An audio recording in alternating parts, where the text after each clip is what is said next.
Item ಯಾವುದೇ ಇರಲಿ try ಮಾಡಿ ಆಚಿ ಚಿಕನ್ ಮಸಾಲಾ. ದೇಶದಾದ್ಯಂತ ಶುರುವಾಯಿತು ಜೆನ್ ಝಿ ಸಂಚಲನ.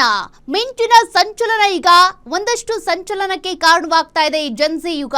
ಬಿಜೆಪಿ ಕಾಂಗ್ರೆಸ್ಗೆ ಈಗ ಪರ್ಯಾಯ ಪಕ್ಷ ಹುಟ್ಟಿಕೊಳ್ತಾ. ಹಾಗಾದ್ರೆ ಇದು ಯಾವುದೇ ತೃತೀಯ ರಂಗವೂ ಅಲ್ಲ, ಎಡಪಕ್ಷವೂ ಅಲ್ಲ, ಒಂದ್ ರೀತಿಯಾಗಿ ಯುನೈಟೆಡ್ ಬೈ ಸಿಜಿಐ ಅಂತ ಕರೆಸ್ಕೊಳ್ತಾ ಇದೆ ಸಿಜಿಐ.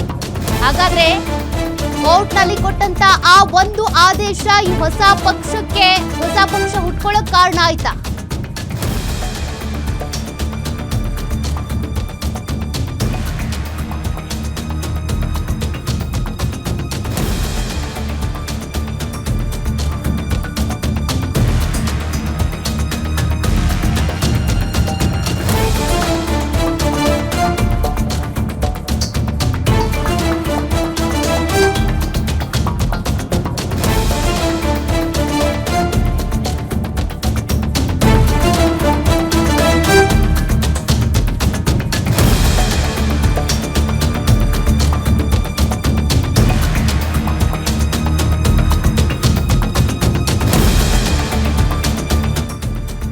ದೇಶದ 130 ಕೋಟಿ ಪೈಕಿ ಯುವ ಜನಾಂಗದ ಪಕ್ಷ.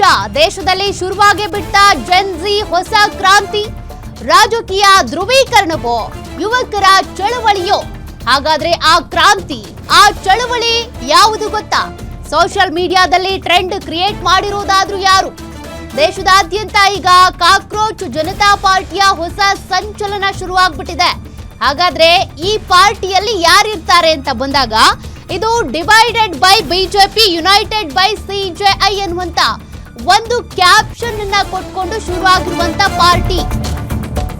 ದೇಶದಾದ್ಯಂತ ಕಾಕ್ರೋಚ್ ಜನತಾ ಪಾರ್ಟಿಯ ಹೊಸ ಸಂಚಲನ ಆರಂಭ ಆಗಿದೆ. ಕೇವಲ 4 ದಿನ ಬರೋಬ್ಬರಿ 1 ಕೋಟಿ ಜನರ ಬೆಂಬಲ ಸಿಕ್ಕಿದೆ. ಭಾರತದಲ್ಲೂ ನೇಪಾಳಿ ಶೈಲಿಯ ಜೆನ್ ಝಿ ಕ್ರಾಂತಿ ಶುರುನ. ದೇಶದಲ್ಲೇ ಸದ್ದು ಮಾಡ್ತಾ ಇದೆ ಕಾಕ್ರೋಚ್ ಜನತಾ ಪಾರ್ಟಿ. ಸೋಮಾರಿ ಮತ್ತು ನಿರುದ್ಯೋಗಿಗಳ ಧ್ವನಿ ಅನ್ನೋದೇ ಸಿಜೆಐ ಅವರ ಧ್ಯೇಯ ವಾಕ್ಯ. ಯುವಕರಿಂದ ಯುವಕರಿಗಾಗಿ ಯುವಕರ ರಾಜಕೀಯ ರಂಗ. ಸೋಷಿಯಲ್ ಮೀಡಿಯಾದಲ್ಲಿ ಈ ಒಂದು ಪಾರ್ಟಿ ಸಂಚಲನ ಸೃಷ್ಟಿ ಮಾಡಿದೆ. ಕಾಕ್ರೋಚ್ ಜನತಾ ಪಾರ್ಟಿಗೆ ಮೋಹಕ ತಾರೆ ರಮ್ಯಾ ಕೂಡ ಬೆಂಬಲ ಕೊಟ್ಟಿದ್ದಾರೆ. ನಾನು ಸಿಜೆಪಿ ಮೊದಲ ಶಾಸಕ ಅಂತೇಳಿ ನಟ ಅಲೆನ್ ಹೇಳಿದ್ದಾರೆ. ಅಲೆನ್ ವಿಡಿಯೋಗೆ ನನ್ನ ವೋಟ್ ಅಂತ ನಟಿ ರಮ್ಯಾ ಕೂಡ ಬೆಂಬಲ ಕೊಟ್ಟಿದ್ದಾರೆ. ನನ್ನ ದೇಶದ ಯುವಕರು ಎದ್ದಿದ್ದಾರೆ ಎಂದಿರುವಂತ ನಟ ಪ್ರಕಾಶ್ ರಾಜ್ ಈ ಮೂಲಕ ಈ ಒಂದು ಕಾಕ್ರೋಚ್ ಜನತಾ ಪಾರ್ಟಿಗೆ ಭಾರಿ ಬೆಂಬಲ ವ್ಯಕ್ತವಾಗ್ತಾ ಇದೆ.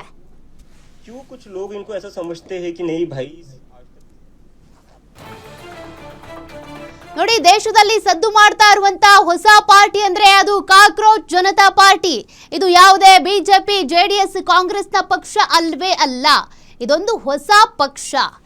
ಮತ್ತಷ್ಟು ಡೀಟೇಲ್ಸ್ ಕೊಡ್ತಾರೆ ಗ್ಯಾರಂಟಿ ಸಂಪಾದಕರಾಗಿರುವಂತ ಸತೀಶ್ ಲೈವಲ್ ಜಾಯಿನ್ ಆಗಿದ್ದಾರೆ. ಸತೀಶ್, ಈ ಒಂದು ಬೆಳವಣಿಗೆಯನ್ನ ಅಥವಾ ಈ ಒಂದು ಮಿಂಚಿನ ಸಂಚಲನವನ್ನ ಎಲ್ಲರೂ ಕೂಡ ಎಕ್ಸ್ಪೆಕ್ಟ್ ಮಾಡ್ತಾ ಇದ್ರು. ಯಾವಾಗ ಯುವಕರು ಎದ್ದೇಳ್ತಾರೆ, ಒಂದು ಹೊಸ ಪಾರ್ಟಿ ಕಟ್ತಾರೆ ಅಂತ. ಬಟ್ ಇದು ಬರೀ ಸೋಷಿಯಲ್ ಮೀಡಿಯಾಗೆ ಸೀಮಿತ ಆಗುತ್ತಾ?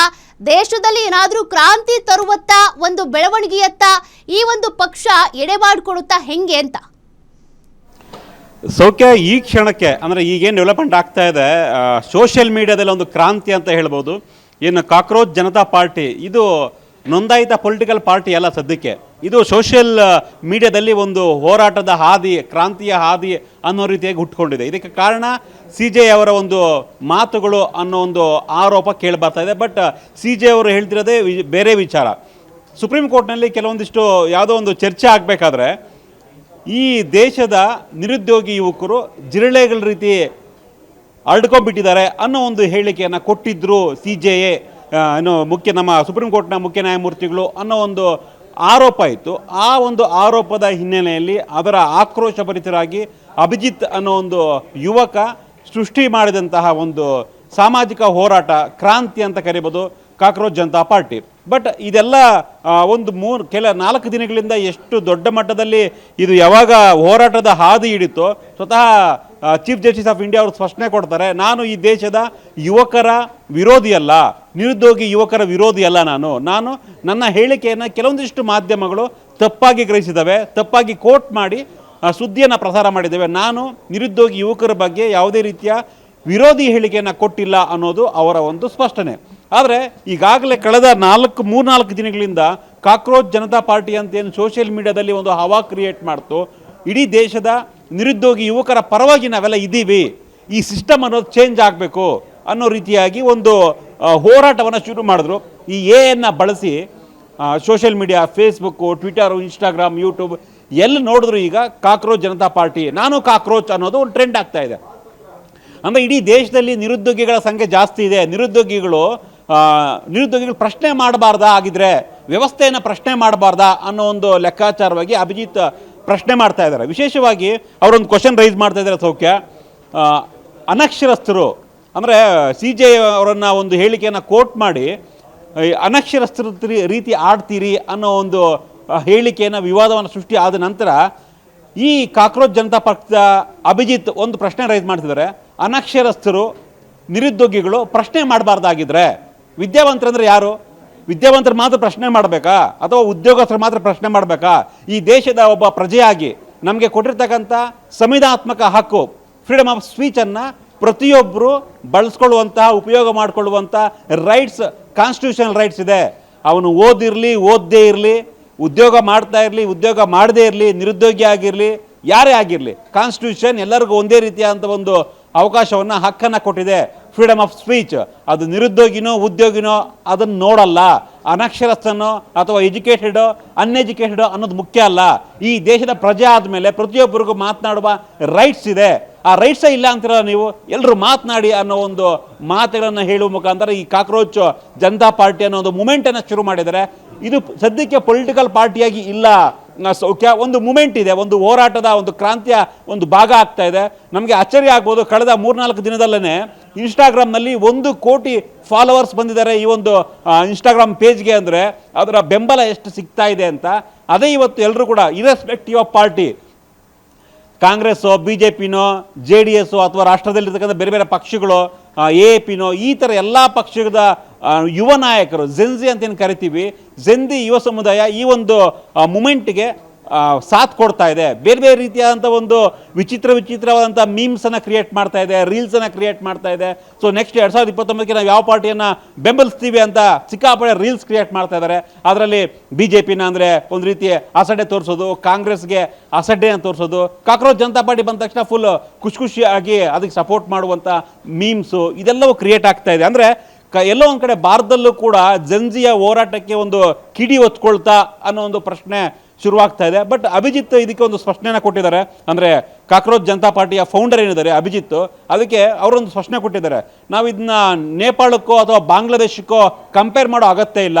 ಭಾರತದ ಸನ್ನಿವೇಶ, ಭಾರತದ ಸಿಚುಯೇಷನ್ ಬೇರೆ ರೀತಿಯಾಗಿದೆ. ಸೊ ಇನ್ನಾದರೂ ಯುವಕರು ಎದ್ದೇಳಬೇಕು.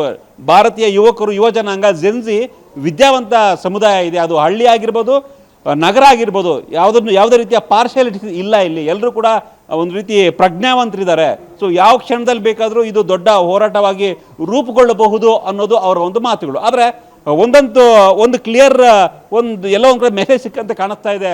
ಸೊ ಎಲ್ಲರೂ ಕೂಡ ಈಗ ಪ್ರಶ್ನೆ ಮಾಡ್ತಾ ಇದ್ದಾರೆ. ವಿಶೇಷವಾಗಿ ಈ ಕಾಕ್ರೋಚ್ ಜನತಾ ಪಾರ್ಟಿಯವರು ಈ ಒಂದು ತಮ್ಮ ಒಂದು ಪ್ರಣಾಳಿಕೆ ಅಂತ ಕರಿತಿರೋ ಅಥವಾ ಅವರ ಒಂದು ಉದ್ದೇಶ ಅಂತ ಕರಿತಿರೋ ಎಲ್ಲವೂ ಕೂಡ ಒಂದು ರೀತಿ ಪ್ರಶ್ನೆ ಮಾಡುವಂಥದ್ದು. ಈಗ ವಿಶೇಷವಾಗಿ ಸಾಕಷ್ಟು ಚರ್ಚೆ ಆಗಿತ್ತು ಕಳೆದ ಕೆಲವು ತಿಂಗಳುಗಳ ಹಿಂದೆ. ನಿವೃತ್ತ ನ್ಯಾಯಾಧೀಶರನ್ನು ರಾಜ್ಯಸಭೆಗೆ ಕಳಿಸಿದ್ದು ಕೂಡ ಇಡೀ ದೇಶದಲ್ಲಿ ಸಂಚಲನ ಸೃಷ್ಟಿ ಮಾಡಿತ್ತು. ಅದನ್ನು ಕೂಡ ಕೋರ್ಟ್ ಮಾಡಿದ್ದಾರೆ.